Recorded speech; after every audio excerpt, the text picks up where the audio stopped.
Okay, so yeah, my name is Dmitry Wolfovich. I am a licensed marriage and family therapist. I'm down here. Actually, should I spotlight my video? There.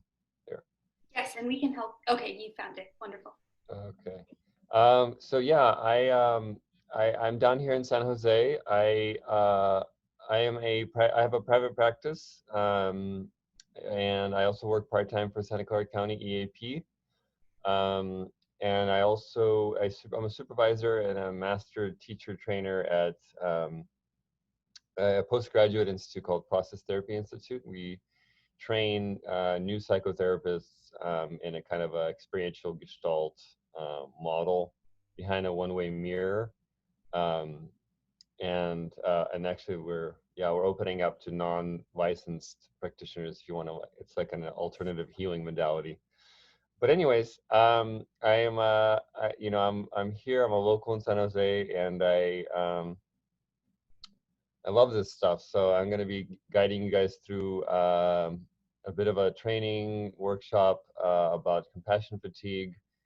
The only correction that I'll make as far as the introduction is that um, I wouldn't say that I'm going to be teaching you how to avoid compassion fatigue, but I'll invite you to move through your compassion fatigue, which is a little bit different and akin to the main teaching, which is the allowance that I'll be talking about. So, um, so yeah, I'll be starting the training, and then if you have any questions, you can chat in, and we'll be answering them and addressing them as we go. So um, don't feel like you just have to sit there, because I do want to make this participatory as much as I can, so that it's relevant and engaging. So I'll go ahead and get started. And yeah, thanks Eli and Nicole for supporting me here. Okay, so I'm going to share my screen. There we go. Okay. All right, so here we are. Okay, so if you are a county employee, you can actually book me if you wish through EAP. You can Google it, or you can go on this website. But in any case, let's get started with the training. So I like to start with this segment. It's a quote by Buddha, or whoever was inspired by the Buddha, probably. And it basically says, if your compassion does not include yourself, it is incomplete. Um, and I think this is just I love starting with this because it's kind of like it's sort of seminal to the helping profession. I think that whether you're a therapist or case manager, or you work somehow, if you're a nurse, or you work somehow in the helping profession, I think that fundamentally you probably got into the field with this sense of altruism, or wanting to help and wanting to be a healer. And I think that oftentimes, we forget that we have to really love ourselves and have compassion for ourselves first. Um, because I think fundamentally, like you cannot practice, you cannot love someone else unless you can practice it with yourself first. And when we think of like, oh, to love someone, we automatically think it has to be someone else. But we often don't think that we can do that to ourselves. But it's actually fundamental that your capacity to love someone is concomitant or parallel to how much you love yourself. Some strange noise there. And one little gift I'll give you, or a little idea you can write down off the bat as a little intervention that you could try on yourself is something that you can write a little post-it note, or you know, something like this on your bathroom mirror. Is an acronym. I'll write it down. So it's like this, and the acronym is OMOS, and it stands for on my own side. Almost on, so it's on my own side, and it's just sometimes it's a reminder that to be on your own side, and um, to be supportive of yourself, and because I think oftentimes even in pursuit of helping others, there's a certain sense of self-correcting that happens, or self-criticism in striving to be better, that often we become enemies to ourselves, and become heavy and judgmental, and, oh, I should have done this better, I should have done that better. Part of that is obviously natural because we want to improve, but sometimes we become self-defeating and enemies. So just to remember to be on your own side, and really have compassion. I also talk about in the Gestalt model of psychotherapy, we talk about that there's within each person there is sort of a community of parts. So we have within each of us, we have, like, you know, the scared part, the loving part, the inner child, our internalized mother, our father, or like all these different aspects of ourselves. And it's sort of like a biome. It's like a community. And, you know, we have like the, you know, the executive function, which is like your consciousness, the ground of being, as they call it, or the center. And that's kind of the boss or the president. But then we also have all these like other congressional aspects. And the idea is we want to learn to keep those parts in union, and keep those parts coherent, because part of the reason why people suffer from mental health issues is that they're divided, or there's incongruence, or there's a certain fightingness, and that fightingness is what kind of is experienced as anxiety and depression, and, you know, kind of disintegrated, or at odds with yourself. And so what, you know, the whole inner peace thing is about having compassion for the different parts of yourself. You know, the frail part, the scared part, the angry part, all these parts can all be loved by your kind of executive part, with your main awareness. So you can have a loving awareness towards all these little parts within you. And that's kind of the best way to describe self-compassion. All right. So, and actually, let me not forget to get my chat window open here. So, there it is. Okay. All right. So I'm going to move forward because we do have a lot to cover here. Okay. So, and I'm just going to go over compassion satisfaction. So these are some of the things that we benefit from in the helping profession. You know, so that certain sense of pleasure that you feel, or satisfaction from working in your role, providing care, and feeling good about giving. I think there's some kind of somebody's asking, how do you get on my own side out of almost? Could you reframe that? I believe I got the acronym. Right. OMOS. Sounds like almost. OMOS. Okay, thank you. No worries. Sounds like almost. Yeah, OMOS. Yes. On my own side. Yeah. Oh, almost. That would be sad. Hey, I'm almost on my own side. Sorry, Dimitri. I just want to clarify for people who are asking, we will be sending out the slides and the recording after this training. So you will have these materials with you. Yeah, you'll get everything.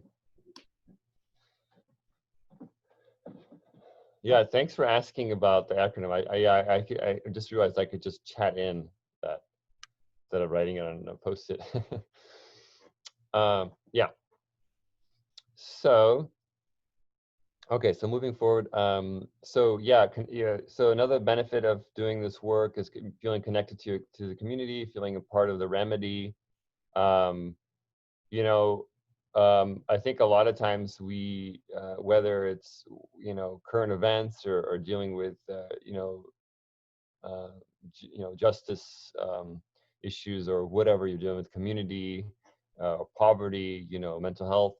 Um, I think sometimes people feel really helpless and powerless watching the news and things like that, and feeling like it's just they can't do much. But I think that one of the things that can be relieving is that when you participate in your own way, in a way that is part of the remedy, like like through your job or through some kind of community oriented service, because like for instance we have one of at EAP we have Michael Henry. He's an African American intern therapist, and he has like a racial justice group that he started, and it's people come together and talk about race issues and stuff, and I think that he expressed that he feels good that he's doing something related to um, the current events, instead of maybe watching TV or reading the news about how horrible things are. And so I think we can kind of streamline ourselves into the path of solution, or at least um, some kind of positive approach that you can focus on and feel good about, instead of getting lost in what you can control. Dimitri, there's a question on what the intern's name is. Michael Henry. Here, I'll write it down. Thank you.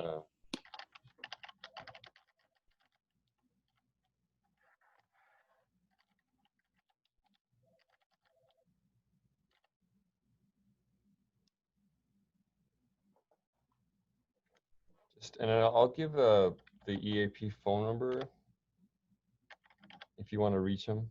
You can leave a message. And I'm seeing a comment expressing that the personal is political. Yeah, sure. Okay.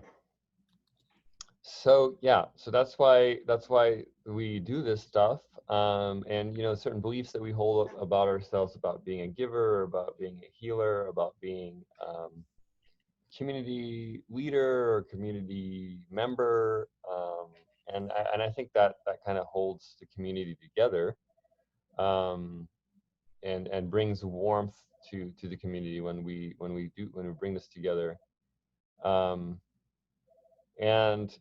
so yeah, there's a certain sense of altruism, and it's sort of like it's self-serving, and I just want to remind people that um, doing things for selfish reasons is okay, um, because you really still have to take responsibility for your participation. I think it's interesting. Like one of the uh, I'm inspired by Alan Watts. He's like a philosopher, mystic. He talks about that, like when a child realizes that they're interesting, that they become brats. And so it's like there's this certain fear that, oh, if I like myself, then I'll become like conceited or self-centered. Um, but don't let that stop you. Like I think it's good to feel good about yourself and feel like proud of yourself. And as long as you don't get it, you don't lose your humility. I think it's okay to feel good about yourself.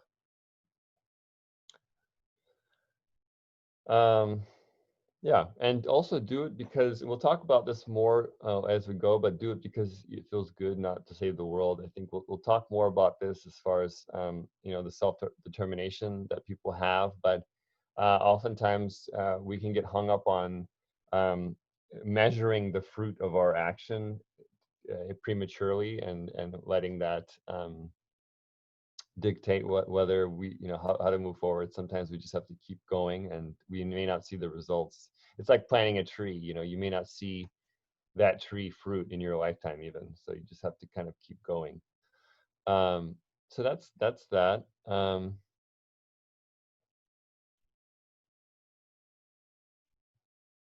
Yeah, Natalie.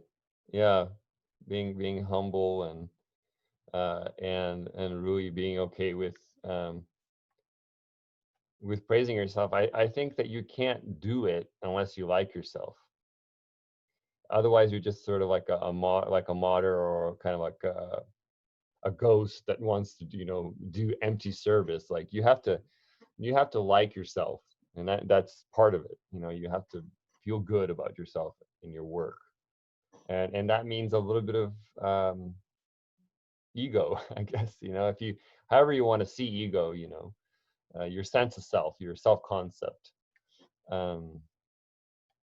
So yeah, that's that. And let's move forward, because I really have a lot to cover here about so I'm going to go over what some pitfalls that may show up with regards to compassion fatigue when helping others hurts us. So I'm going to cover two quick things about what that looks like. So there's burnout, and there's secondary trauma stress. And so the first one is burnout. And I'm just going to delineate those so you can kind of get a picture of it. So burnout is helping to the point where it feels self-destructive. You may feel hopeless. You may feel ineffective. Nothing I do helps. You may feel exhausted. You also are more likely overextending yourself. Going through the motions, sometimes even resenting, or even feeling resentment towards clients and staff. And I'll actually talk about how to mitigate that, and what is the cause of resentment. Usually it has to do with overextending, being too available, but we'll talk about that later. Um, Overextending is when you are too available. When you take on more than you really are available to do, and it's almost like you're trying too hard or working harder than your client. And it's often when you want something done more than they want it, and that can cause a lot of fatigue and stress, and yeah. hmm yeah. And so burnout has a gradual onset, may come and go, and also burnout has somatic symptoms such as headache, mood swings, or fatigue. Yeah, you want them to be successful more than they do. Exactly. Yep. And we're going to talk about that in the coming slides, about how to be aware of that, how to be aware of your own center, and not um, trying to fix people when they don't want to be fixed. So that's burnout. So just kind of be on the lookout for that. And then the second part is secondary trauma stress. And so this is a little bit different from burnout. Burnout is, yes, going at their pace, exactly. And secondary trauma stress is a little bit different, in the sense that burnout is sort of a general exhaustion and a general sense of fatigue with regards to the work. And secondary trauma stress is a little bit more specific to personal triggers that you may experience with regards to the client's experience and the client's story, or whoever you're working with.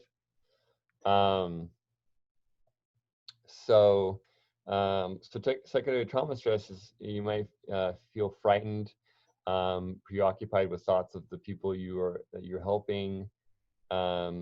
you may have like intrusive thoughts or feel trapped by thinking about the other person. You may feel a little bit on edge or hypervigilant. And I talk about hypervigilance a lot. Hypervigilance is basically your body trying to prevent something bad from happening, usually after an event that is traumatizing, like if something happened to you, and you got hurt or something fell on you, or you got robbed, or you got punched, or something that was really scary. Your nervous system is probably going to be much more heightened after that, and you're going to have this sort of hypervigilance, meaning that you're more vigilant than normal, and so your nervous system is basically saying, I'm on danger watch. I'm on a kind of on a watchdog mode, like I'm gonna like kind of be on the lookout.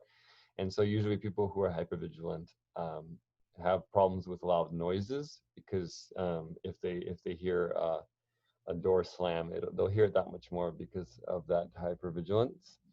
And so, what sort of on the more compassionate end, you want to see that hypervigilance is actually a really supportive feature of the nervous system, because it's helping. If you're experiencing hypervigilance, that means that your system is working, that your body cares about you, and your body is trying to save you from harm. So you want to think of it in that way, in some sense, that it's not a bad thing.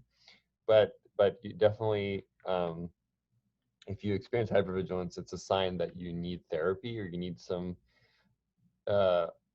salve to kind of treat that. There's a frightened part of you, the nervous system is. So there's a way to kind of subdue and work with that, so that your body can readjust back to feeling safe again. So, and here's the other thing.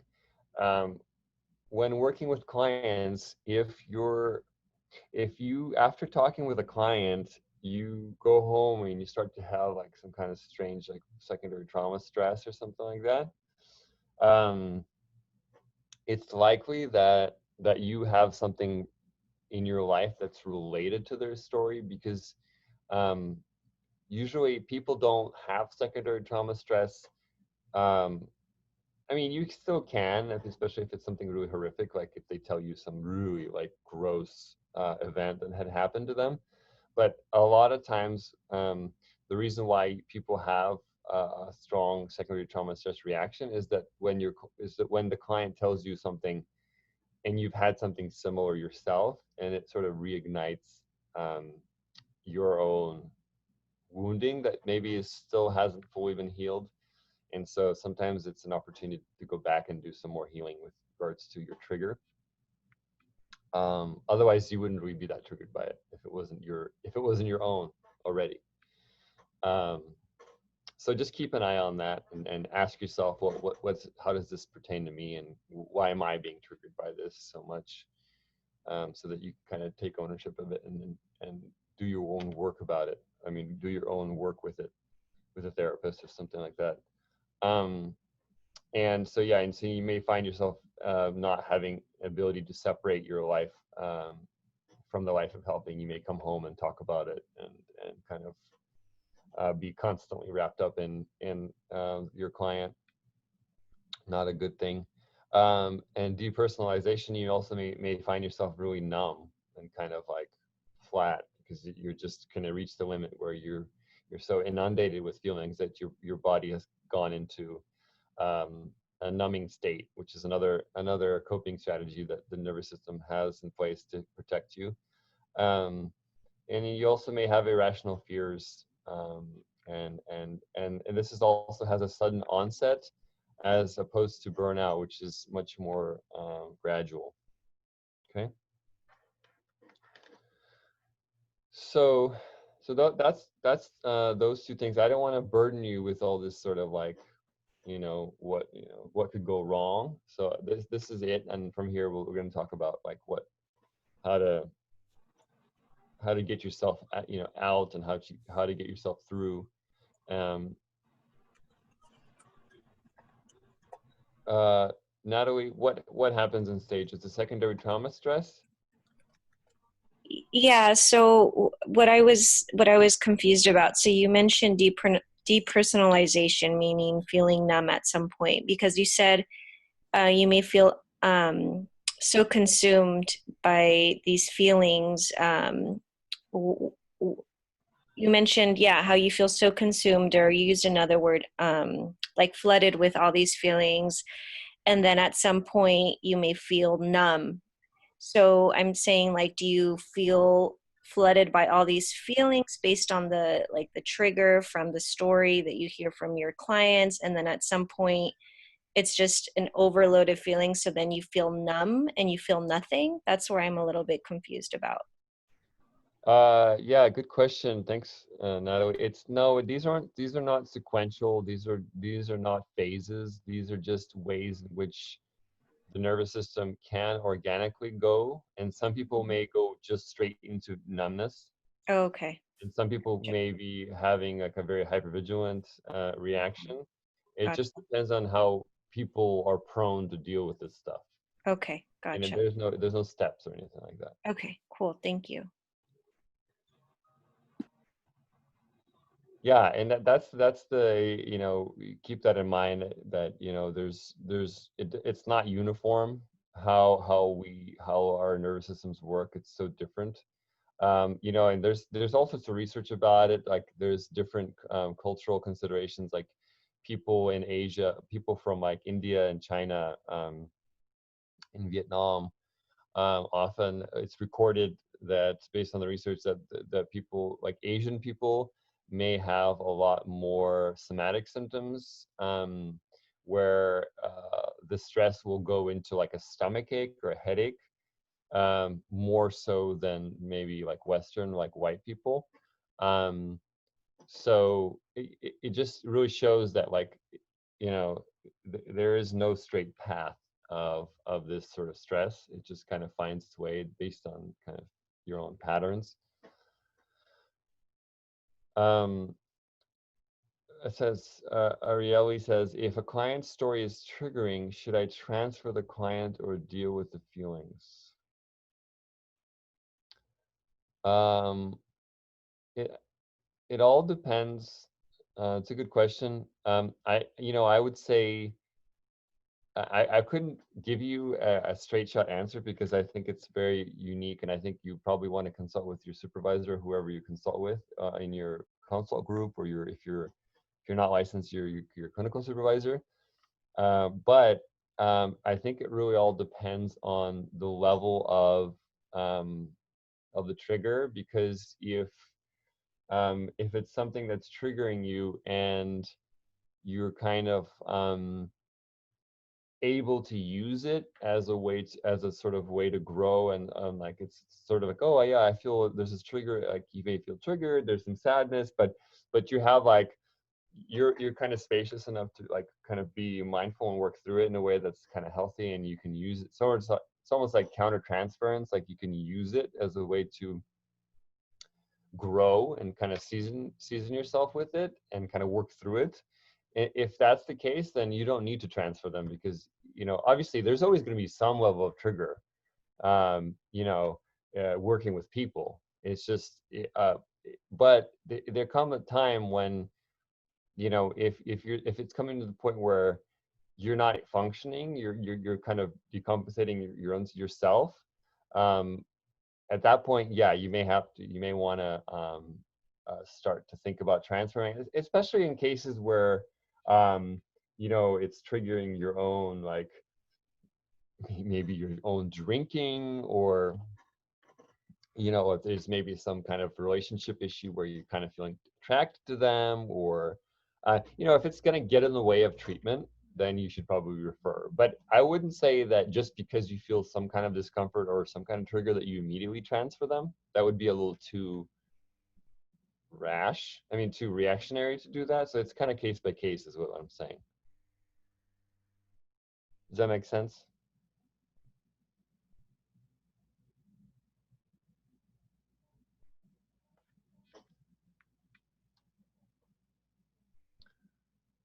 Okay, there's some stuff coming in. Do Eli or Nicole maybe want to help me with read some of these? I think the next one's Absolutely, I can read them out. So there's a comment saying, knowing these pitfalls better prepares us and sets us up for success. And you might have to admit to the client if you can't subdue it, but you need to keep your emotions in check. And another comment from Becky says, if we grew up with trauma in everyday life and we now work in the field, there will always be some type of trigger. And Dante is just expressing that that's very true. So thank you for those comments. Yeah. I think it is possible to work through your triggers to the point where you can be you know, a loving, present, and available person, and that you're not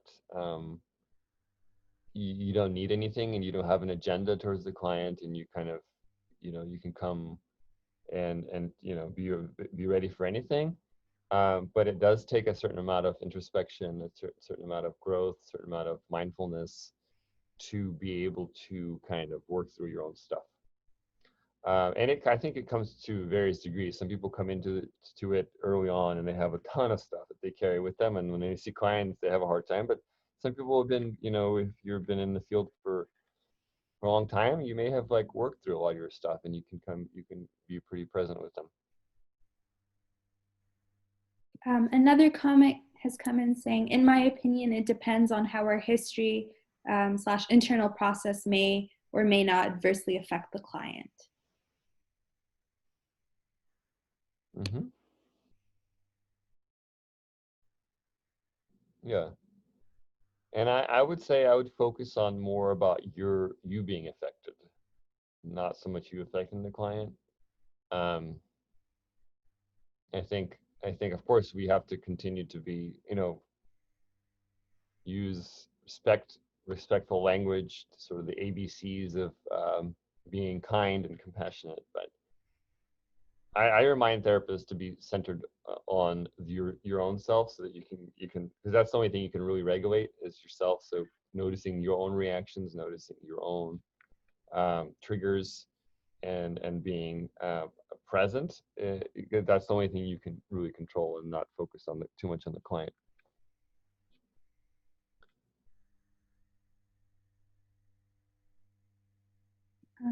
Hannah's also shared, I've had relationships with people who have reminded me of key people that contributed to my trauma, and I've been able to use these relationships to heal as well. Yeah, if I understand you correctly, Hannah, I really agree with that. I think in a lot of ways, if you have this sort of holistic approach in your mind, that you can use, you know, anything to heal, because and like this may sound really out there, but I'm just gonna be myself. But in some ways, like for me, I find it's my responsibility to nurture myself through any situation. So if I'm sitting with a client, I have to take responsibility for, you know, if I'm bored, it's like, how do I know that they're boring me? How do I know I'm not boring myself? You know what I mean? So I have to take responsibility about how I'm using the client. Like, am I using the client to stay fascinated? Or am I using the client to be resentful? Or am I using the client to be bored? Or am I using the client to be, you know, so there's a certain sense of ownership and responsibility on my end as the therapist. And what I like to remind people is that you be responsible for nurturing yourself through the client, and through people in general. I mean, actually, you can apply this into everyday life, that it's your attitude towards life. You know, if there's a red light, you could say, oh, I hate this. This traffic is killing me. Or you could tell yourself, oh, well, I'm just going to use this moment to pause. I don't need to be in a hurry. So any event really it's subject to how you want to interpret it and how you want to use it. And so in a lot of ways, yes, when clients trigger us, that's also an opportunity to be like, oh, well, there's some tenderness within me. This is an opportunity for me to do more healing on myself, perhaps. And so it's always kind of on you to how do you want to use it. Dimitri, a couple more comments came in that I just want to acknowledge before we move forward. Becky said, it allows you as a person to grow at the same time. You learn to not only sympathize, but empathize as well. And Dante said, yes, of course we can work with triggers, and it's just a little different when we're going through a pandemic and our clients are just falling apart. So it does take a lot. And that brings us back to what Becky said, having traumas or growing up or doing this work, it can be hard at times. Mm-hmm. Thank you. Yeah. So let's move on with this next slide. And I really appreciate everybody's participation. These are great points. So let's look at this, another element to this, and it's sort of the somatic perspective. I don't know if some of you have covered this in maybe your trainings, but somatic comes from the word soma, which means body in Greek or Latin, something like that. But soma, that's where that word psychosomatic comes from. Psychosomatic really means mind body in kind of more medical terms. And so trauma in the body is looking at there's definitely a psychological component to difficult or adverse events, because you emotionally process it, but there's also a physiological component to the ways in which that you may brace or hold that tension during an adverse event. And so every event is recorded physiologically, somatically, and particularly stressful events create holding patterns in the body. So when you overcome something difficult, typically you brace. And these are called holding patterns. And there are ways that the body tries to protect itself through muscular armor. So it's kind of a way in which you kind of get through things. You kind of brace. It's like you hold your breath, you tighten. And it's a fundamental aspect of life. It's that kind of rhythm of expansion contraction, and we experience that on so many different levels, starting from the birth. So this is just looking at that, and so and the thing about the bracing is that it's essential to brace, because that's what you live in a world that is not always hospitable. But the problem is with bracing is that if you brace too much, you can get caught in a pattern where you're walking around shriveled and tight, and that's not healthy, because when you're bracing too much, you're also secreting hormones like cortisol and adrenaline, and these are sort of these fight or flight stress hormones that help give you extra energy to get through the difficult moments. But if you're constantly doing that, you're kind of exhausting those chemicals, and then what happens is it's harmful, it's toxic. It leads to immunosuppression, which is when your immunity doesn't work so well anymore, because you just have these hormones pumping through your system. And the other problem with it is that it also, when you're stressed out too much all the time for years, you actually deplete those hormones, the cortisol and adrenaline and other things, and then you eventually can run out of them. And what happens when you run out of those hormones is that it starts to cause disease, because those hormones are also integral, because they're anti-inflammatory hormones too. So like hypertension and things like that can come out of being too stressed. And then so that people have to take those hormones with medication. And that actually, as a matter of fact, that's what people do when they treat all sorts of inflammatory diseases. Is they take those cortisol, basically cortisol in a pill, to help with, because they've already used up all their natural cortisol. So it can lead, basically what I'm saying is, this is just a bunch of medical stuff, but what I'm saying is stress is bad for your body, not just for your mind. And so listening to the body mindfully can lead to healing and the release of holding patterns. So that's why I can't stress using mindfulness meditation and body scanning. It's probably the most amazing gift that humanity has come up with, to basically in a very self-determined way, connect with yourself and attend to tension, and the only way that you can actually release the holding patterns is to identify them first, because you can't release tension without knowing where it is, what it's like, what it feels like, and what it's connected to. And so doing this self-study, which I'll guide you on a meditation a little bit later about how to do that, is a way to release that. So, and the other thing is micromotor movements and general postures say a lot about a person. So it's literally a psychosomatic translation. So oftentimes, pay attention to like if you have a pain in your neck,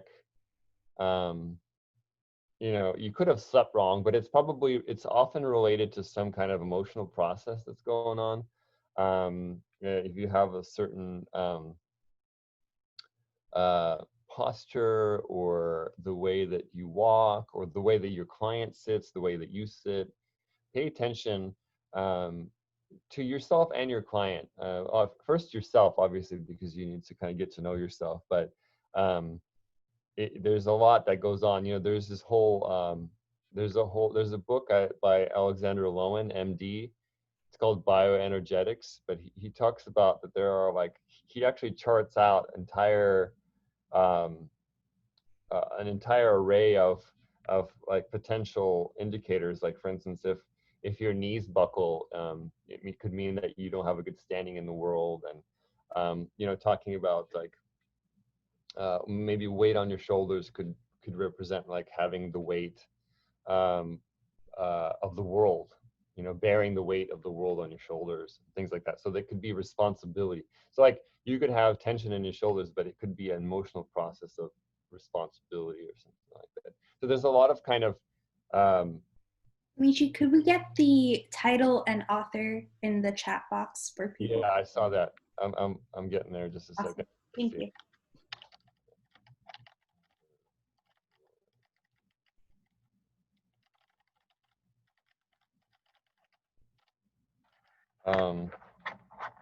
Yeah, so he talks about it, and you kind of have to take it with a grain of salt, because it's unique to each individual. But oh, why is this? Oh, I only have it to her. Oh, I should have been telling you. Yes, it's been just going to me, but I've been sending it to the group. Oh, okay, sorry. That's fine. So yeah, and just keep in mind with this stuff, it's there are people who've sat down, like this guy. He sat down and he, like, really, like, looked at trying to, like, create, like, a psychology out of it. But it is a lot of times unique. It is unique to your own, the way that you hold energy and tension, and the way that you but there are some common themes. Here's the thing. We in the West have become very, like, empirical, and everything's on paper, and it's all about the assessments and this and that, and everything's documented. Well, the thing is, like, when you do an assessment, you're gathering all this useful information, right? How much alcohol they drink, how much cannabis they use, medical history, trauma history, blah, blah, blah. And these are just words, right, that are coming out of them, and whatever that they can recall, the historicity of it. And that's great, but just keep in mind that there is so much information that you can assess just by the way that the person carries themselves in the room for the first time. Are they dragging their feet? How they're sitting? How they're talking?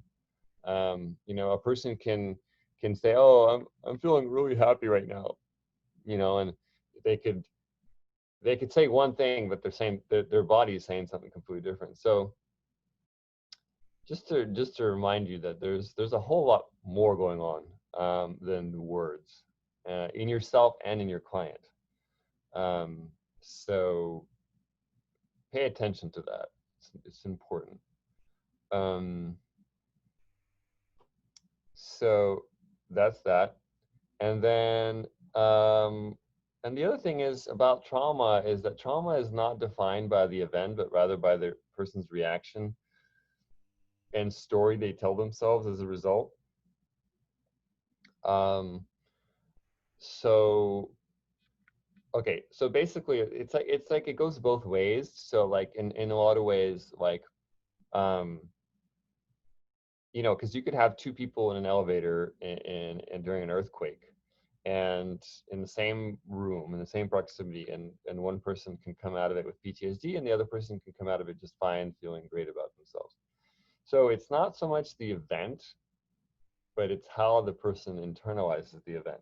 Okay, and that's why it's you have to be you have to be careful not to throw your own projection or story about what the person's feeling. I would invite you to instead be more curious and fascinated. It's about their story. It's kind of like having humility. It's kind of like cultural humility in some sense. Like you may know about trauma, um, but ask them what it's like and what story they're coming up with.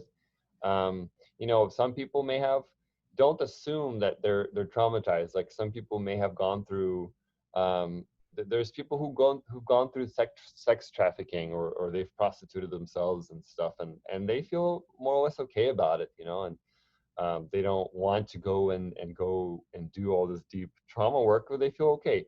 Now on the other hand, somebody could have no visible trauma and had great childhood, but they could have some subtle sense of, I don't know, maybe they were berated for dropping the milk when they were a little kid, or they weren't played with enough, or they felt a sense of abandonment, even though on paper they looked like they had a great family system, their parents loved them and everything.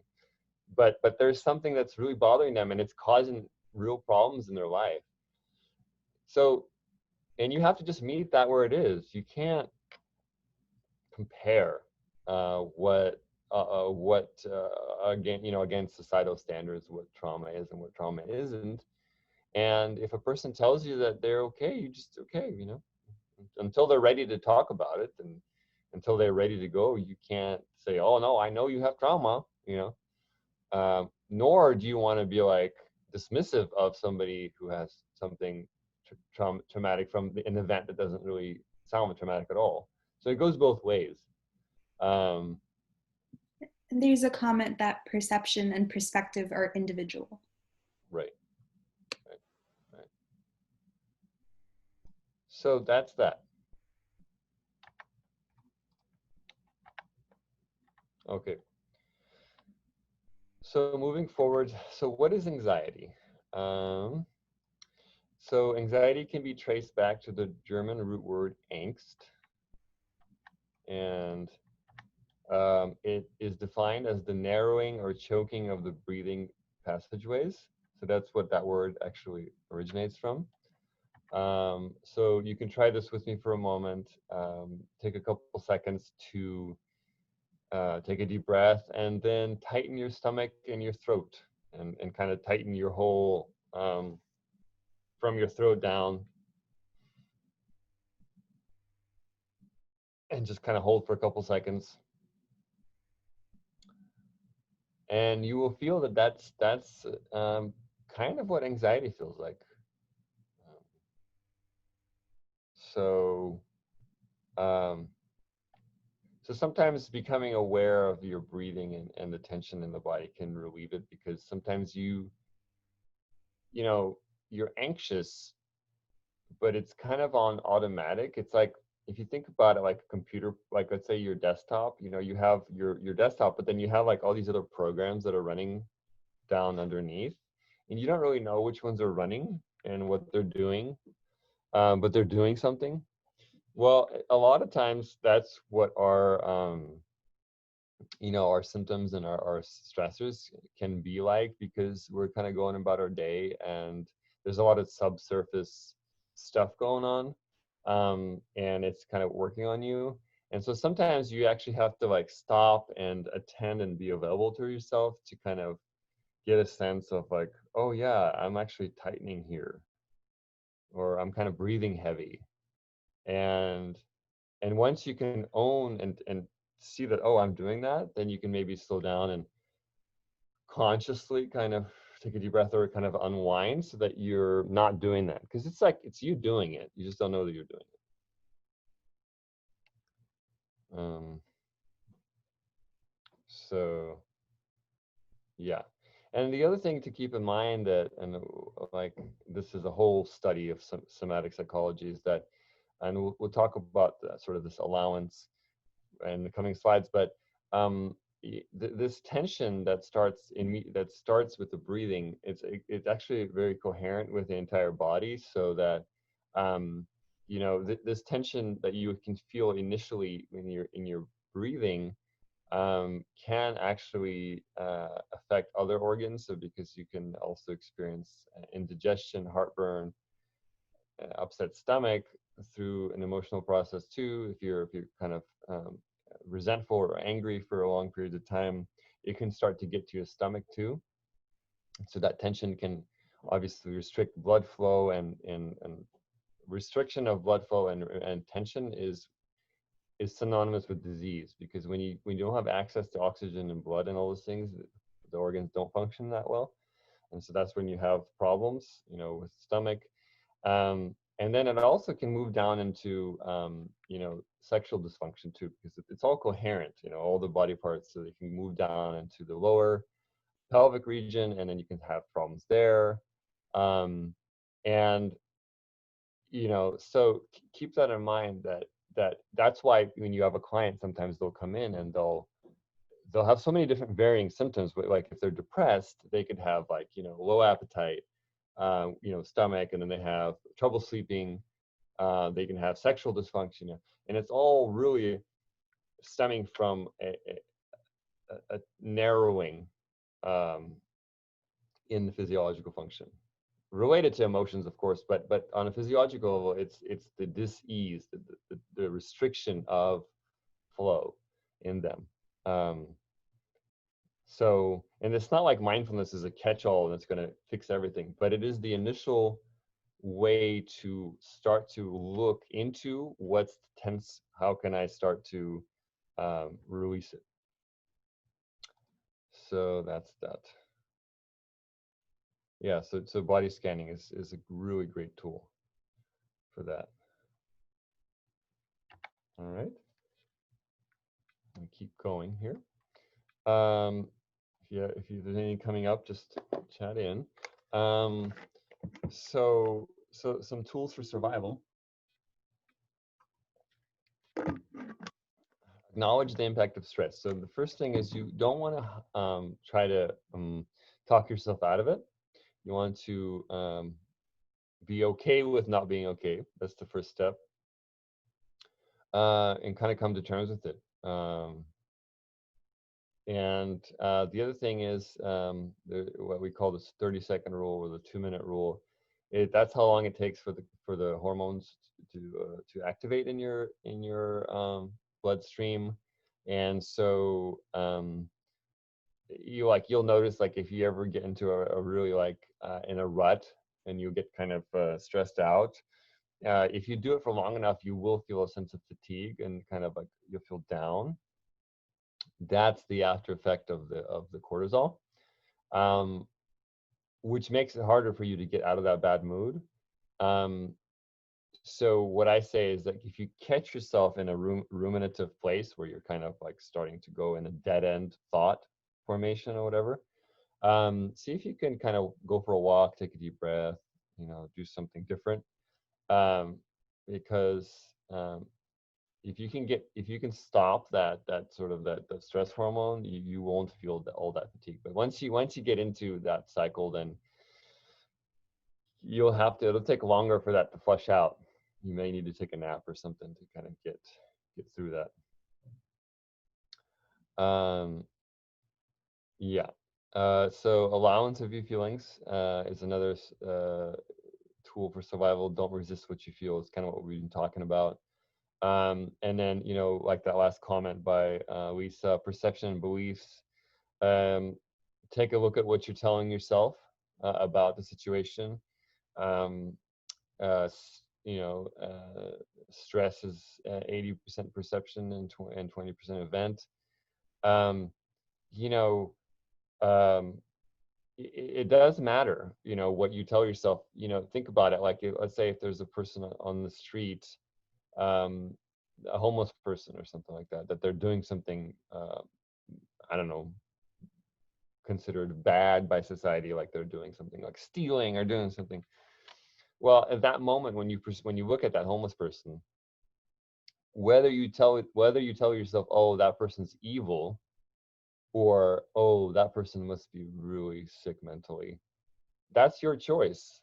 But that's going to affect your mood. So if you believe that they're evil, then there's this sort of moral connotation. You're judging them, versus if you say, oh yeah, that person must be really unwell or something like that. There's a certain tone of compassion, like, oh yeah, they must be struggling, and, so that's your choice. How you perceive the reality, and what kind of story you tell yourself is going to impact you and how you feel. So that's important to look at that and take ownership of that, and focus on what you can control. Stay self-focused.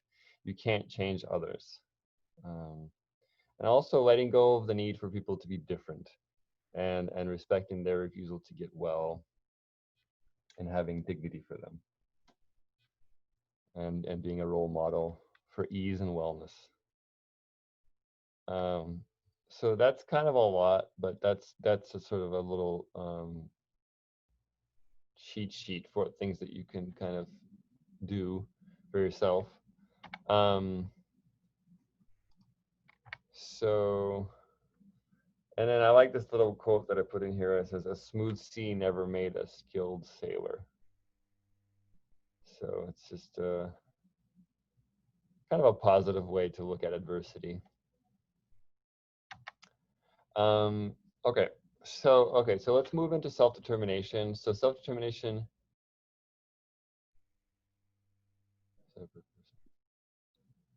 There's a comment to separate person value from the person's value from their undesirable behavior.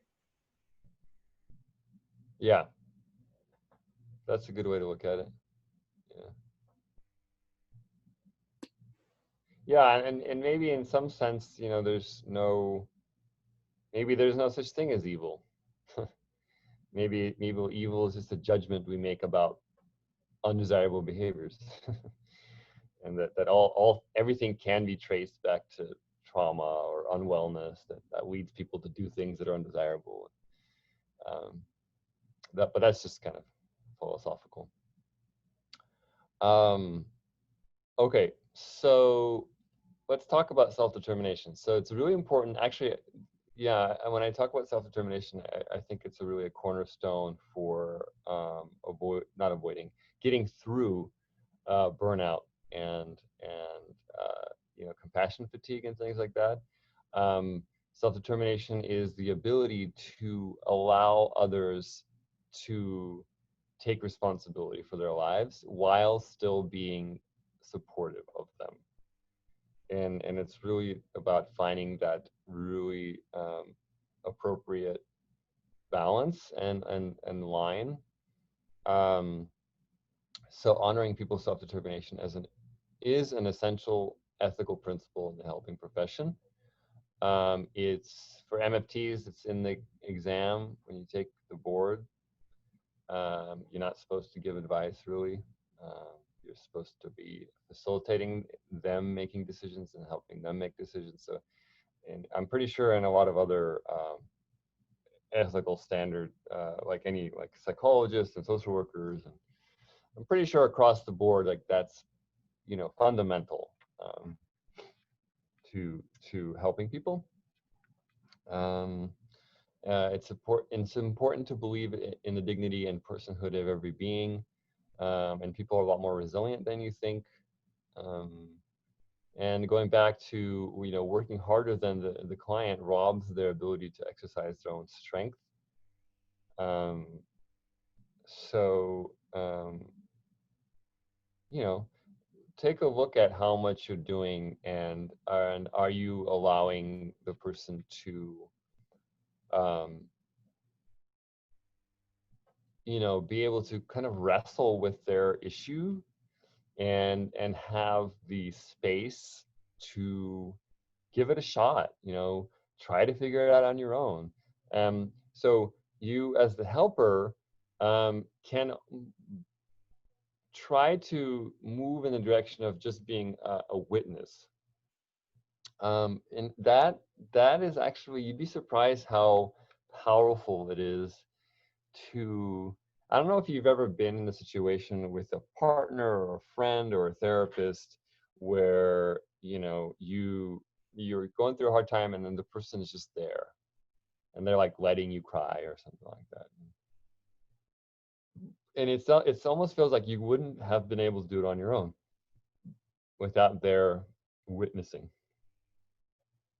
Well, that actually, you know, can go as far as even doing an application or filling out paperwork. You know, your presence can help them to complete things, but don't go too far into doing it for them. And that's the real level of discernment here, is that they have to be willing to do it. You know, this kind of goes into codependency and things like that. And also, you know, there's a big problem in community mental health where there's a certain sense of,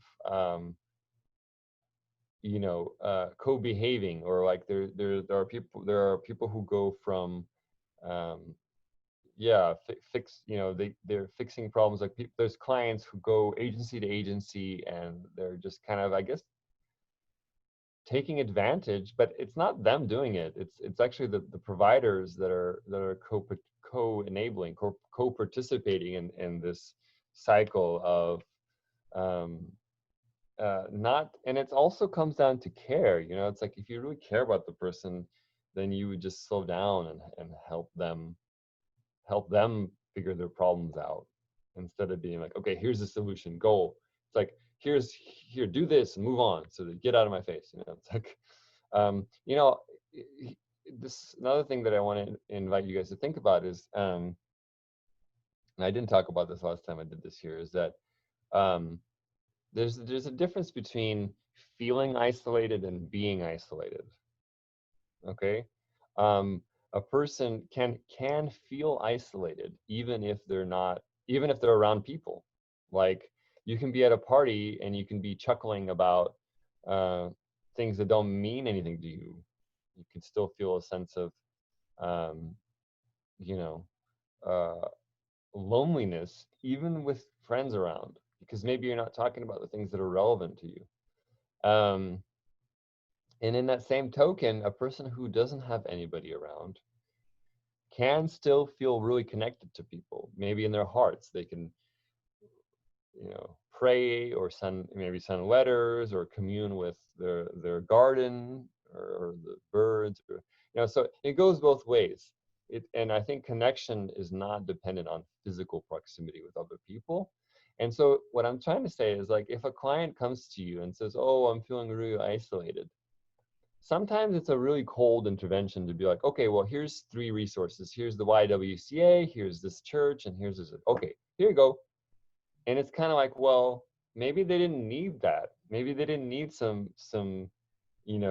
community resource that is where they don't know anybody there, and you're just saying, okay, kick the can down the road. Maybe they need you just to be there and say, wow, what's it like to be so isolated? Tell me about what's your experience with your isolation, because that's much more of um, a warmer place of meeting them where they're at, and also letting them be self-determined. Oh yeah, it's just because my son doesn't answer my phone calls, and oh, but I have this other, this community that I used to be a part of, but I don't go there anymore. So that they can start to look at with you their own isolation and ways that they can come out of their isolation.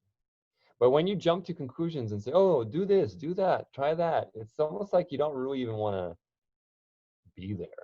It's just you just want to kick the can down the road and get them fixed and get them to feel better quickly. So don't do that. So a few comments have come in that I want to read out. Natalie shares that we tend to want to fix the problem for them.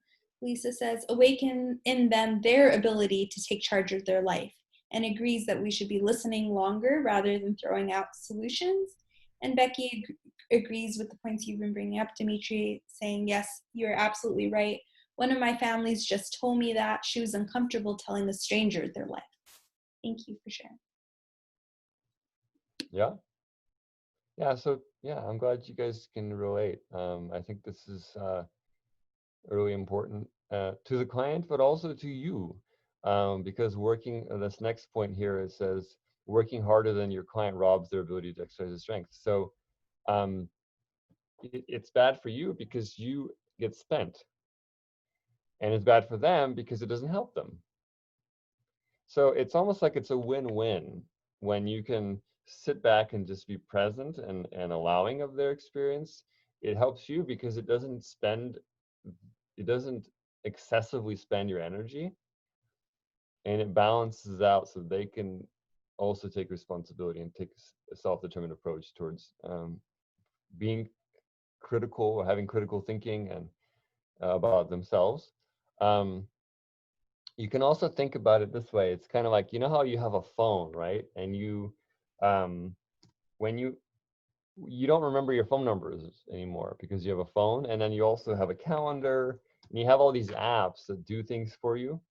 Well, in a lot of ways, it's almost like this phone is taking the place of certain mental faculties that I used to have that I don't use anymore. Maybe I never had. Well, some of us used to remember our phone numbers, but and so in a lot of ways, we do that for each other. I know partners do that for each other. Like, oh, honey, can you remind me can you wake me up every morning? Or so we sometimes give, and that's natural sometimes to give your faculties over to other people. But sometimes it becomes inappropriate where we jump in and solve other people's problems and give solutions. When we're really actually taking on the faculties that they're supposed to be exercising themselves. And people actually start to become accustomed. You can see that in marriages often, that one person is like the fixer and tells the other person what they should do. Oh, you should talk to your coworker. Anytime the partner, let's say the wife, comes to the husband and says, oh, I'm having issues at work, the first thing the husband does is, okay, talk to them, do this, say this, so that the husband actually robs the faculties, takes the faculties away, and it becomes a codependent. It's almost like they rely on that, and that happens in the community too. People maybe rely on social workers or therapists to do their thinking for them. We want to move away from that. This also works with children too. I tell in my parenting class, I tell my parents to say, ask the kid, oh, well, what do you think you should do in this situation? What are your choices? Be more inquisitive. Often parents are in the same way. Their parents are saying, oh, do this, do that. It's always this very kind of authoritative, directive role, instead of being inquisitive and fascinated and curious. So actually, on so many levels in our world, we want to lead in that way.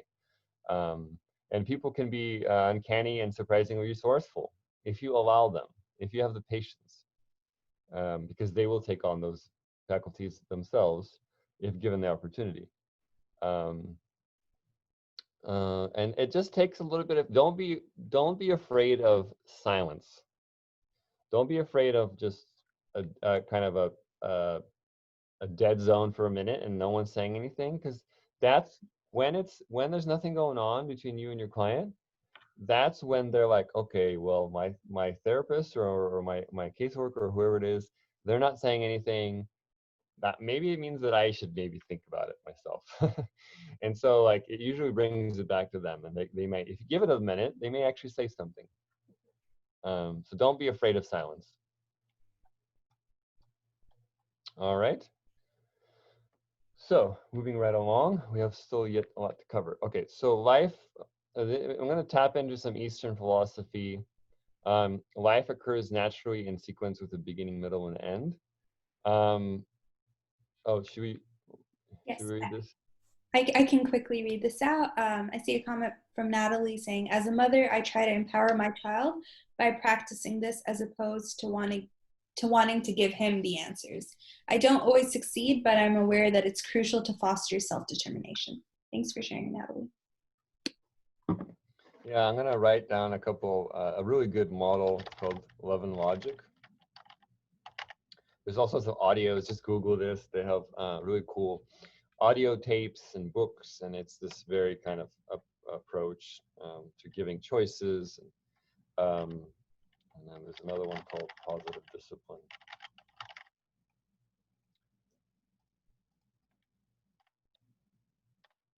Those two. Love and Logic is a really great model. Anyways, so yeah, so this sort of going back to the Eastern philosophy, excuse me. So in the East, there's a much greater reverence for the organic nature of life. So there is a certain kind of, they see the like life or the earth as an organism, and that everything kind of is naturally unfolding. And so as opposed to the West, you know, there's in the West there's a certain sense of like a sort of like castle in the sky of like this, you know, utopian beauty and the rose, and you know, there's a certain kind of wanting things to be perfect, things there's sort of a certain industrial sense of completion. You want something done, and but sometimes that can be a pitfall because you know, we kind of hold on to things, and we want things to stay the same. But the East has a really much more ingrained sense of natural change. You know, things pass away. You know, flowers die and decay, but then they create compost for the new flowers to rise. And so there's a certain sense of like, there's a reverence for every aspect of the unfolding experience, and not just life. Like there's also reverence for death and decay, and it's all part of this organic kind of nature. And there's this also certain sense of acceptance with transitions. You know, things break. You know, your job will change. Relationships will pass, to people pass away, but new relationships start, new children are born. And so there's a certain sense of allowance of the natural unfolding. And I think people in the West really have a hard time with holding on. And I think that's why I bring this in, because it's a really important thing to consider. So that's why I bring in allowance. So allowance is just a concept. It's something that, it's like a seed that I want to plant in you guys. It's a way of being. It's a way of flow. And so learning to allow life to unfold without fighting it or attempting to make it stay the same makes it more smooth and flowing. Allow your anxiety, low mood, feelings, etc. We do not need to fix or change things right away. So allowance is not the same thing as indifference. It doesn't mean that you don't need to do anything, but it just means that there is not a resistance to things as they're happening. So, and it really, it's kind of like mindfulness because it gives more clarity to act instead of react. And also just kind of validating your feelings. Because for instance, like if you have, let's say if you feel angry, um, you know, if you don't allow your anger is probably going to make you do something, like, you know, act on it. So you might like flip somebody off or yell or something like that. But if you allow your anger, it's almost like you feel your anger, and when you feel it, it's almost like it kind of reaches a sense of completion, and then you can kind of use it as guidance. So it's like, oh well, now I realize that I'm not available to you know to hang out with you anymore because this doesn't feel good for me anymore. And so you can actually make action still, but it'll come from a place of non-reaction and more flow, instead of being like acting out in a way that like is destructive. So just kind of delineate that it doesn't mean that you don't need to do anything. It just means that you need to slow down and allow your feelings first. So you can think about it like allowance is a lot of ways, like with a friend. Like if your friend comes to you and they say, oh, I'm just really a crappy person and I'm so stupid and blah blah blah. And sometimes, as a friend, you'll be like, no, you're not. You're really awesome. What are you talking about? And then sometimes your friend will say, well, you know what? You're not listening to me. Like, stop trying to talk me out of my problems. Sometimes they'll say that. And so sometimes friends want you to validate. And you know what? In a lot of ways, we also have to validate ourselves. Like if you're feeling sad, you don't need to be like, to try to talk yourself out of the sadness or make yourself stop being sad. It's completely okay to have room for that. Lisa has put in the chat that she totally agrees to be aware of what's happening in you and to be honest with yourself and then deal with that. Right. Yeah, so learning to validate our own feelings allows them to move through us instead of fighting them.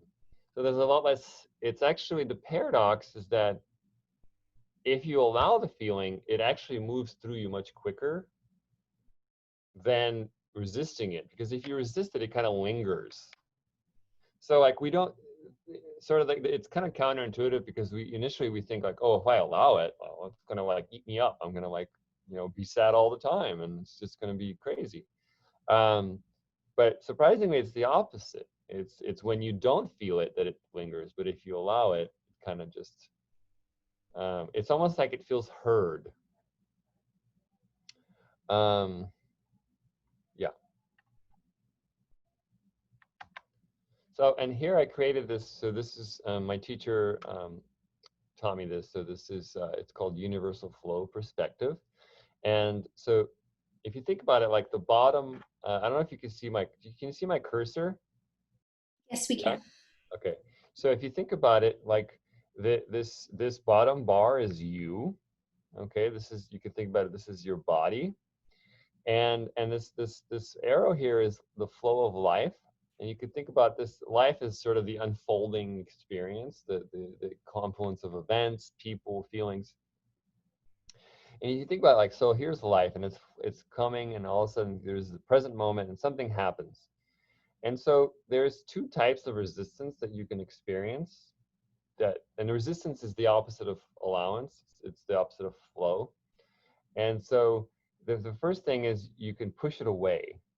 And you could say, no, I'm not going to feel this. I don't want this. This is not happening. It's sort of kind of an ignoring and not denial. And so that's the first step. So here you want to allow. You don't want to push away feelings.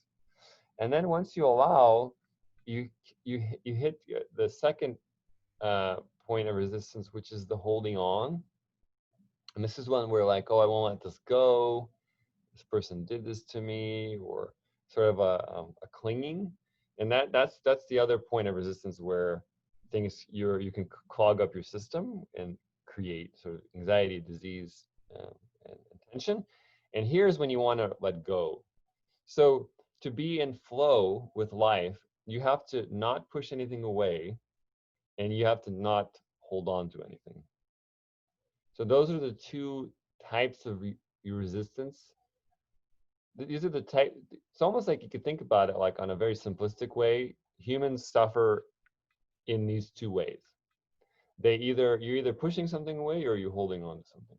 And all problems can be actually divided into these two primary ways of suffering. There's a question on how do you find the balance between the allowance and learning to let go?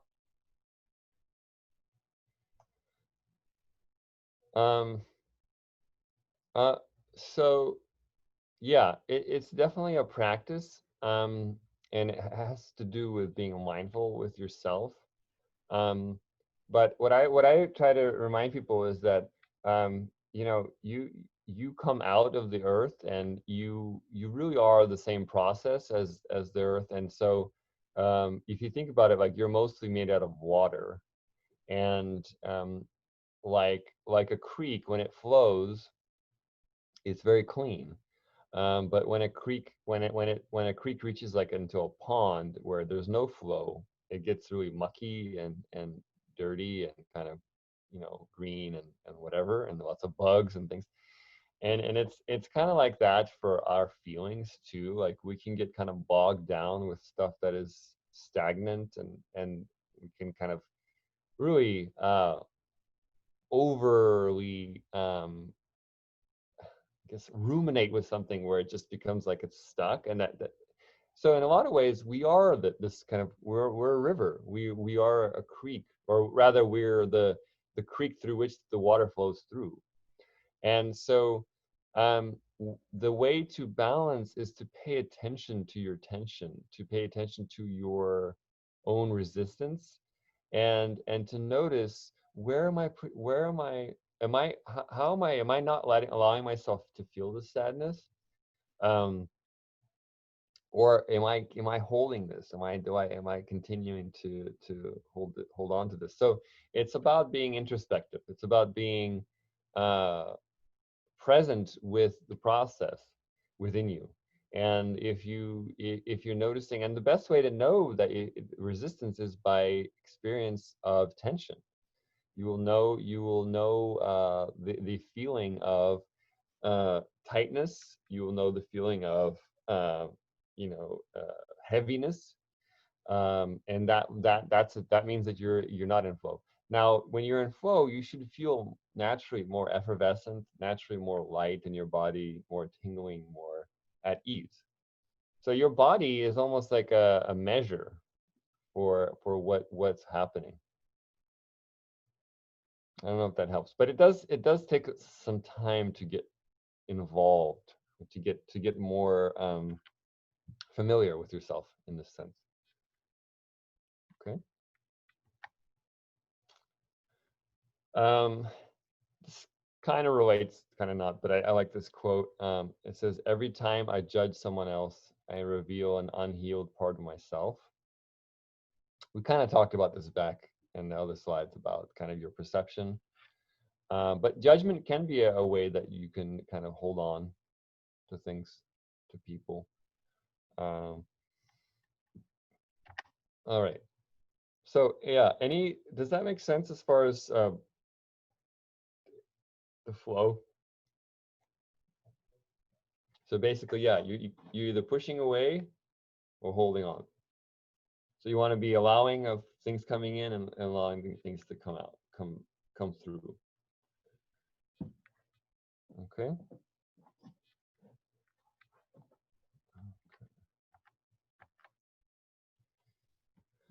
All right. So, okay, good. We still have a bit of time. Okay, so another component to kind of doing well and feeling at ease with you know, the helping profession is knowing healthy boundaries, and that also means allowing your no. Okay, you got to have a no and be okay with your no. I think a lot of times what people do is they resist their own no. or they resist their own boundaries. So healthy boundaries are essential in caring for yourself and not building resentment towards others.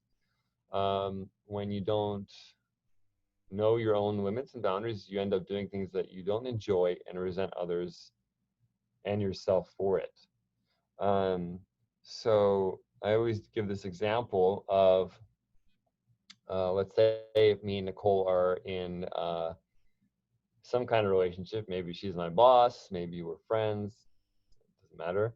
We're in some kind of relationship, and Nicole says, "Hey, Dimitri, can you move my couch this weekend? Help me move my couch." And I think to myself, well, I'm kind of tall and skinny. I shouldn't be lifting stuff. But I think to myself, well, I want to maintain friendship, and so I'll go ahead and do it anyways. But maybe I tell myself secretly that like she owes me or something, or I kind of went out of my way. And so I help her move the couch, but like I hurt my back, and I don't really say anything, but I kind of feel like, oh God, I do a lot for her. And then, the next week I come to Nicole and I say, "Hey, Nicole, could you help me with my computer?" And then she says, "No, actually, I'm not available right now." And all of a sudden, I just blow up on her and I say, "You know what? After everything I've done for you, you don't do anything for me. You're such a bad friend. You're such a bad this," and create this whole story, and create all sorts of problems, really. And for like, to the untrained mind, that could be very appropriate. Like, I could even go and tell my friends about it, and they always say, "You're right, man. She really doesn't." Blah blah blah. I could really I can really make this whole thing real for me. Um, but the truth is, I wasn't listening to myself. I was not really available to help move her couch, and I created this secret contract that somehow and sort of commodified the relationship, thinking that I did this. Now she owes me.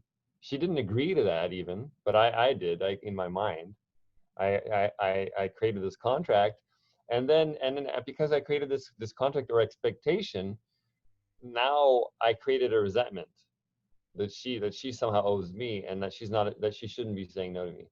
So this whole thing I could have easily fabricated on my own. And this happens all the time. These kind of dynamics happen all the time. I don't think that our society is very well versed in healthy boundaries and ownership of our feelings. How that situation would look differently is that if Nicole asked me to move her couch, I might take a moment to be like, am I available to help you move a couch? And then I might say, you know what, Nicole, I'm not available to help you move your couch, but I hope you find someone else that can do it. Good luck. I can help. I can come and provide moral support or something like that, or I'll bring a pizza or something. And then that's it. And then I could deal with her. I can support her and she can figure out somebody else. I'm not the only person who can help her. She can also hire somebody if she needed to. Or the situation could be different. I could check in with myself as she asked me if I could move her couch, and I could be like, you know what, I could ask myself, can I move this couch? And then maybe I am available. Maybe I was like, yeah, I'd love to help you move your couch, and I would do it without any expectation. I could just say, yeah, this is within my highest excitement right now. I'd love to help you. But I wouldn't create any story, so that when I asked her to do something like later that week, if I asked her to help me with my computer and she said she wasn't available, it wouldn't matter, because I'd be like, oh, okay, well, I'll go ask somebody else. There would be nothing related. It would be, because just because I moved to help you doesn't mean that you absolutely have to help me, because then you kind of commodify the relationship and make it tit for tat. You don't want to go down that route. It creates unnecessary problems. So basically, what I'm saying in a nutshell is that the more that you can pay attention to yourself and your needs and your body, and you can be impeccably in touch with that, you're not going to experience as much suffering, because you're not going to participate with anything that you're not ready for. Okay, does that make sense?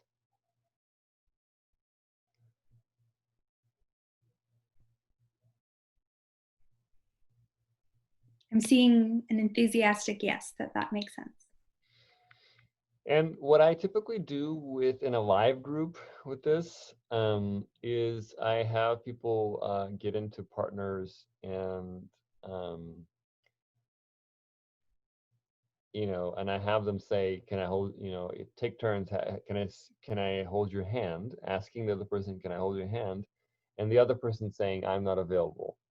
And the exercise actually is about just kind of being mindful about like what it's like to reject somebody, what it's like to be rejected, and being okay with that.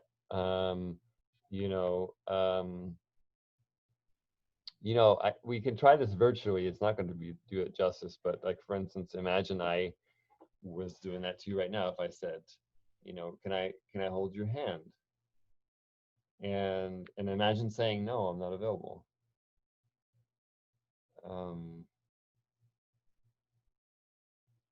And being okay with that. And then imagine asking me if you can hold, if I can hold your hand. And then I might say, I'm not available. There's a comment saying it's hard to say no. Yeah. And being able to say no can also feel empowering, Natalie notes. Yeah. And one thing that I tell people about saying no is that another comment says, it's hard not to qualify that no with an apology or a time limit. Right. And that's what I was just going to say. I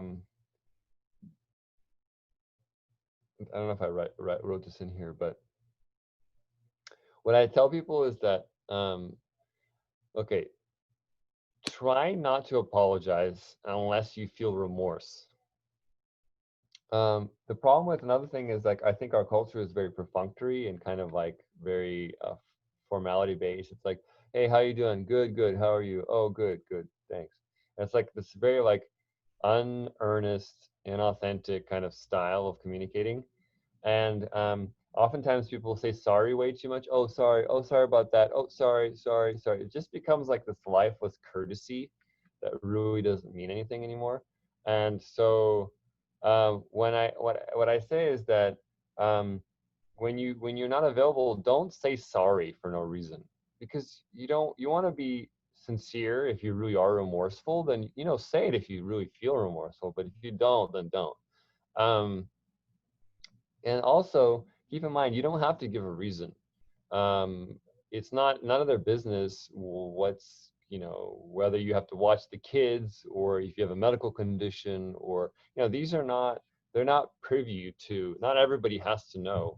You are sovereign in your own right not to be available. And that doesn't mean you need to be mean about it. You could just say, hey, I'm not available.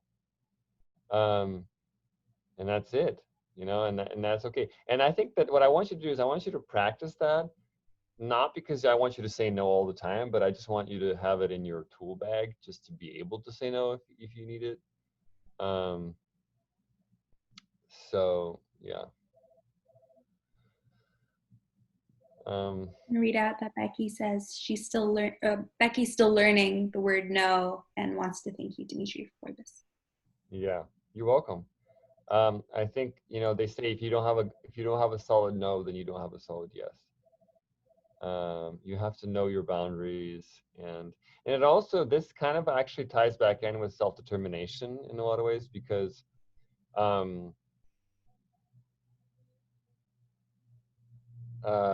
it makes a lot of sense with regards to when you say no to somebody, it's actually respectful, because if you think about it, you're respecting their self-determination to get their need met in other ways. So when you say, no, I'm not available, it's almost like you're inadvertently saying, I trust that you will figure your problem out without me. There's a comment saying, Dimitri makes it sound so easy to say, no, I'm not available. I love it. Yeah. Yeah. So yeah, just play around with that. It helps with burnout. You know, around in the office with colleagues, they may ask you for stuff. Also with clients, clients can be very needy, and you can get spent. We all do. So, but keep an eye on that. I think you have much more longevity. Um, as difficult and unreasonable as it may be to hold good boundaries, just keep in mind that you'll have a lot more. You will be able to help more people and in a much longer, and you'll have much more stability if you can maintain good boundaries. Because otherwise, you're just going to get spent. You know, you're just going to be, you're just going to burn out, and you're going to be going around putting out fires that you never started yourself, and it's just not sustainable. So, and here's the other thing I like to remind people. People really get caught up with this idea of selfishness. Like, oh, I don't want to be selfish. Maybe they're taught that, maybe through like their religious, upbringing, or or just through their parents, this sort of moral thing. But keep in mind, there's a difference between selfishness on a materialistic level and selfishness on a spiritual level. Because, yeah, if you're being selfish about, pedicures and doing like selfies and stuff like that, yes, that isn't going to make you happy, okay? But being selfish about your self-care and saying, you know what, I need a moment, or I need to take a mental health day, okay? I need to take a break right now. That kind of selfishness is much more noble because it's in service to you being the best version of yourself. And that is actually a gift to the community. So it is a service. So being selfish for the reason of wellness and self-care is a different type of selfishness than vanity. There's a comment just expressing that those very like perceptions of selfishness can often be rooted in and based on gender as well. So I want to comment. Yeah, and some of them are, well, there's some similarities. I think we have we have Instagram stars, both men and women, and people can. I think vanity it's a universal process, and selfishness is a universal process. But yeah, there are definitely it can be gender based. But what I'm saying is, in general, don't be afraid to be on your own side. Don't be afraid to be selfish. If for the reasons of your own self development, for good reasons that will help you be a much more dynamic person and more well person, and you can contribute that much more to the community if you're putting yourself first when needed. And don't confuse that with this sort of surface level selfishness is all I'm saying. Does that make sense? And this is what and this is what I'm talking about. This poem kind of lays it out in some way. Not poem, but little kind of anecdote. It says, "I lied. I said I was busy. I was busy, but not in a way most people understand. I was busy taking deep breaths. I was busy silencing irrational thoughts. I was busy calming a racing heart. I was busy telling myself I'm okay. Sometimes this is my busy, and I will not apologize for it." So I can't think of a better way to express this sentiment of you should not have to apologize for this. And I just want to give you permission not to. I think this type of inner, deeper belonging and inner intimacy with yourself is absolutely essential. So go ahead and do it.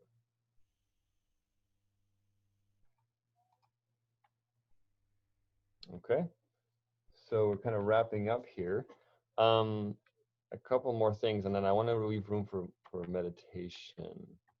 Yeah. Okay. So last thing before we get into the mindfulness practice that I'm going to teach you. This is kind of in line with what we just talked about. Ownership of feelings. It's natural to have feelings or reactions to life. Sometimes we can look for opportunities to change how we respond to people and circumstances. But here's the main kicker with something that I would invite you to kind of keep in mind about owning your feelings is, if we experience anger or sadness, we have to be careful not to necessarily blame or attribute the action of the other person or the situation as the cause of those feelings. Okay? So when you say, "Oh, you made me sad," I would check that, because no one can make you sad. It would be more accurate to say that you can use the situation to make yourself sad, because we are subject to so many filters. You know, I can give you a gift, and you can feel sad and unworthy because it reminds you of your own, I don't know, lack of gift. Maybe you didn't get gifts when you were a kid or something like that. So I can do something very benign, and then you can get triggered. You know what I mean? So even a positive gesture can make you triggered. So what I'm saying is, don't you know, nobody can make you feel anything, and you have to take ownership of, like, for instance, when you talk to your partner, try practicing saying something like, "Honey, I'm using you to make myself feel really good right now," or, "Honey, I'm using you to frustrate myself right now," instead of saying, "You're frustrating me." Or even with your children, you know, "You're frustrating me." It's like, "Oh, I'm frustrating myself right now.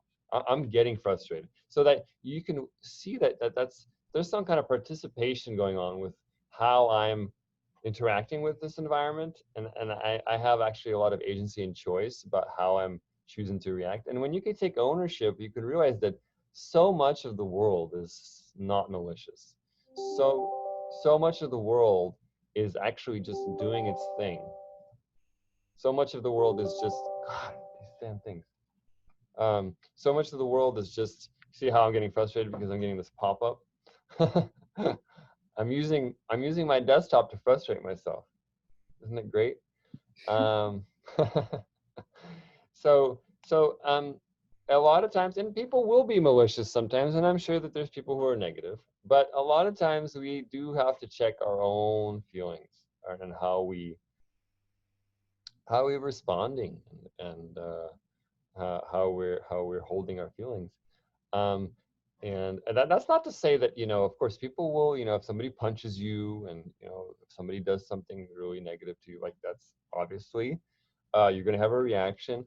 But I'm talking about the sort of in between subtle relational things that happen all the time, where we don't own our feelings. We kind of blame other people. So what feelings are you choosing to stay in? Ownership and responsibility is liberating and freeing, and gives you more control, because once you realize, "Oh, I'm frustrating myself," then you can realize, well, I can unfrustrate myself too, because if I did it, I can undo it. But if you think somebody else is doing it, then you're a victim of it. If somebody's frustrating you, then they need to stop their behavior for you to stop being frustrated. You see? So in some ways, you have to emancipate yourself by creating a super dimension that's independent from the external. Yeah. Just a comment that they love that, and it's very powerful. Thank you. So start by identifying what you're feeling and how you're reacting to the moment. All right, so I do want to leave the rest of the time for a meditation. So here's the little bit of the meditation. So the benefits of being body oriented. So I'm going to lead you through a body scan. And so here's a little bit of theory behind it. So thoughts are subject to distortion. Okay, so it's easy to get caught up in your thinking, and that's why being body oriented is a much more grounding way to experience reality in yourself, because it's more definite. It's not just some kind of like interpretation or association. Um, so if you're ever confused or frustrated, come back to your body, because assumptions can be damaging. You can make assumptions about things that really have no reality whatsoever. And our bodies tell us the truth and keep the score with memories. So you can get more in touch with what's going on with you if you connect with the body. And so when you do the body scanning, you're actually developing an immediate felt sense in your body. You're developing the faculties of awareness, because when you tell somebody, like, when somebody gets turned on to like meditation or mindfulness, that we're told, just be aware. Oh, great, but how? Well, here's how. You actually have to develop your faculties of awareness by sensing and actually, when you do the body scan, you're actually developing your ability to have a sense organ in your body. And through this way, you can find your own peace independent from the external environment. That's what I just talked about. So it's like if you can be with your emotions and kind of feel them out and let them go. So like if I'm frustrated and I can be with my frustration and I can say, okay, I'm done feeling frustrated. I can let that go, and now I'm generating my own peace without anything in the outside changing. And the last piece is body-oriented activities in general are really healthy. If you think about it, a dancer, somebody who's dancing, they're not thinking; they're just in perfect flow. Dance, yoga, getting massage, swimming, anything body-oriented is going to be really good for you. So I definitely invite you to practice that. Besides actually the meditating. So let's try. We have 10 minutes, so let's do that. Let's do a little meditation that will help you to experience this, what I'm talking about. So a couple things. So first, get set up and sit upright. You don't want to like kind of slouch back because you may kind of fall asleep or not. You want to be alert. And the other thing is just rest your hands and feet in a very like find a position that works and don't move. Part of meditating also is that you're not acting on impulse, because like if you have an itch, if you act on that itch, it's actually very similar to acting on impulse to like yell or do things in your life that's reactionary. So part of it is also training your nervous system to be calm abidant. And so find a place, like maybe have your hands together or on your knees, but just stay like that. Don't move, don't shuffle. All right, and I'm just going to guide you through the body, and just keep your eyes closed from this point on until I invite you out of it. And just follow my voice and just sense into those body parts, okay?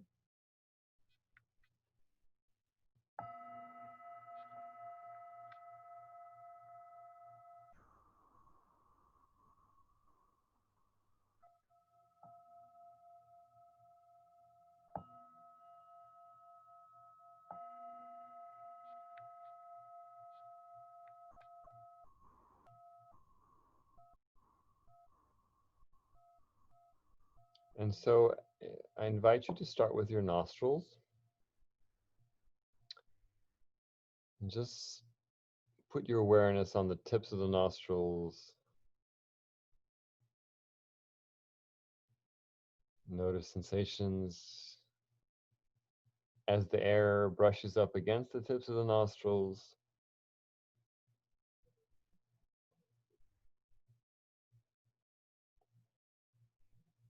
Notice sensations, maybe a cool air sensation, maybe tingling sensation at the tips of the nostrils. But see if you could just focus on that fine point at the tips of the nostrils. And let go of any other agenda or story to get anything fixed or any to-do list. Just focus on that fine point.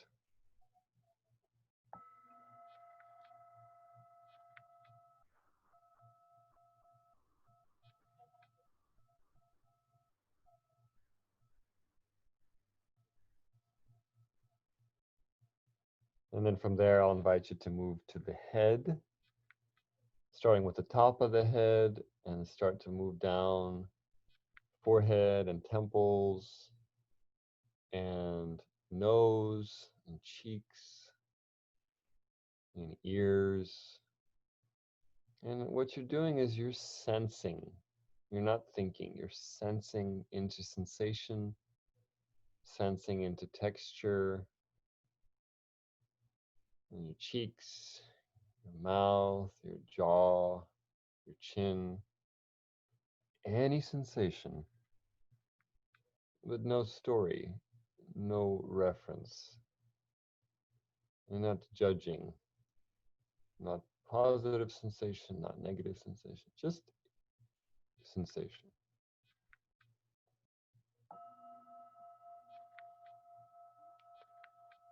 Notice your whole face. Notice if there's anything resting in your face, any residual attitude or feeling. And I invite you to experiment with just a little tiny smile. Not a fake smile, but just a little subtle gesture of right livelihood.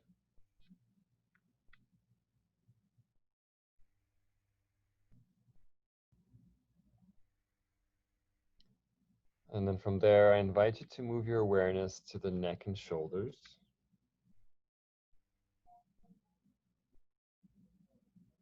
And here in the neck and shoulders, it's often common that there may be discomfort there or tension. But the key with mindfulness is that you're not trying to push tension away. Practice allowance with yourself here. If there is heaviness or if there is tension, just be with it. And be fascinated and curious as you just attend to any sensation in your neck and shoulders.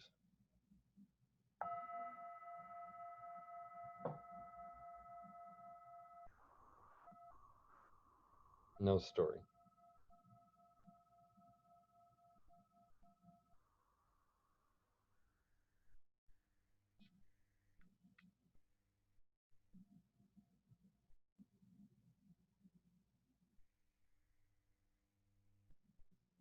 And then from there, the biceps, elbows, and forearms. Noticing sensations in the muscles and the bones of the hands. And working diligently and staying alert to just study sensation, not thinking or creating stories, just tracking.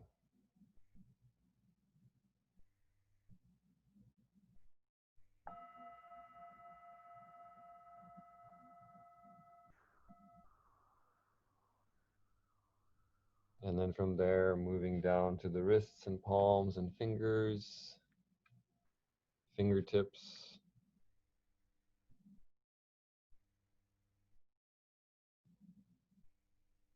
Any sensation.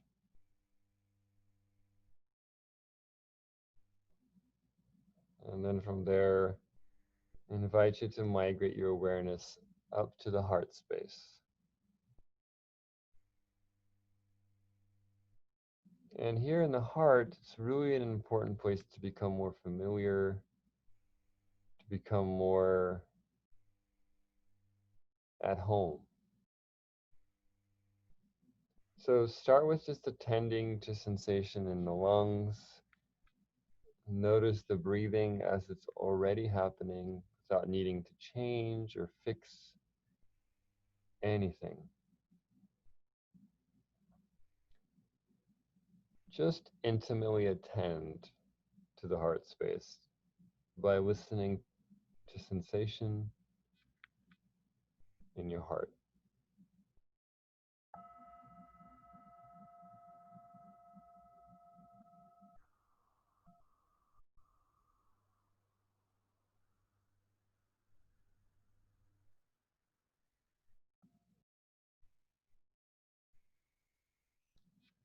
And then from there, I invite you to move your awareness down to the stomach, tummy, and gut area. You can use your breathing to fill into the gut.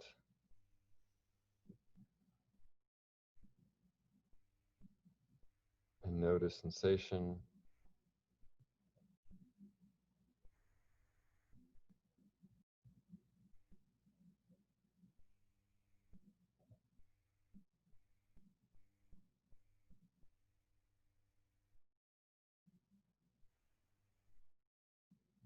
And then from there, moving your awareness down to the hips, sit bones, and thighs.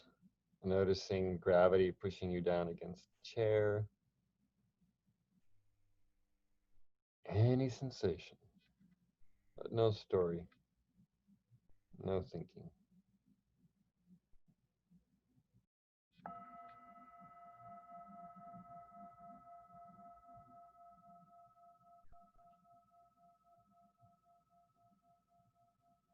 And then from there, moving down to the shins and the calves,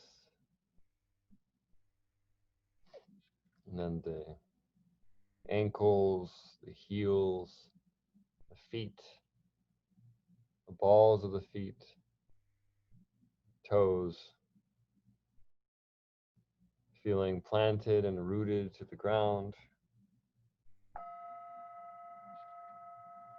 Any sensation.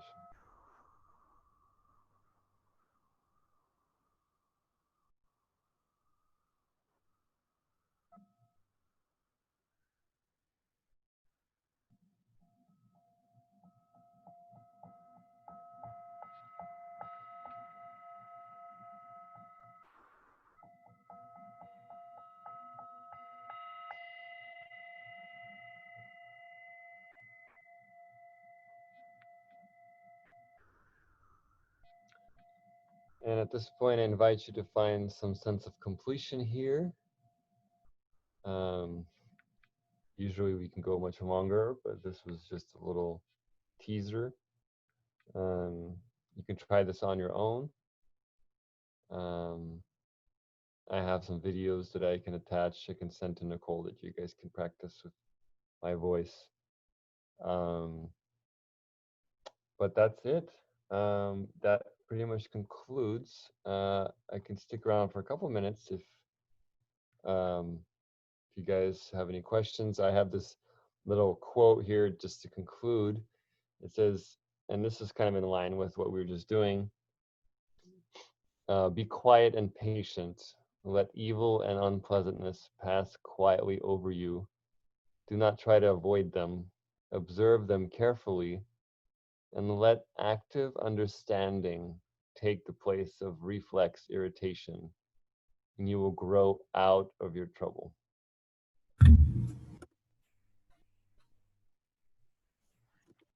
And that's it. Thank you so much, Dimitri, for leading us through that practice and this training. And thank you all to everyone who shared their insights, commentary, and questions and further enriched this.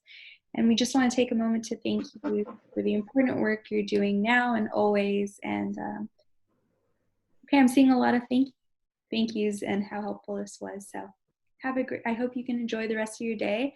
And we will be sharing, as Dimitri said, the slides, the recordings, and any videos he sends me, I'll be sending out through to the CoC website.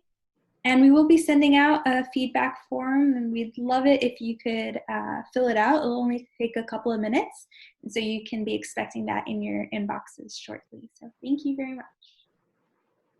And I'll keep it open in case there are any questions. There's a message that I got. we have a team resource net. We have a team of resource navigators that are dealing with a lot of burnout, and something like this would be super helpful. How can I reach out about a session like this? You can email me. Do you, here, let me,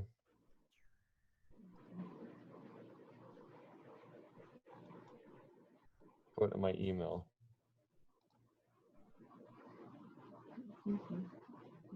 And we'll resend all the contact information and Oh, include right. that You'll in get the my email. You get my email. Right. Right. Yeah. But yeah, you'll get my email when we send out the stuff. Okay. All right. Anything else? I'm not seeing any questions on our end unless you're getting private ones, Dimitri. So I'm happy to keep it open if you are. Otherwise, we can close it up.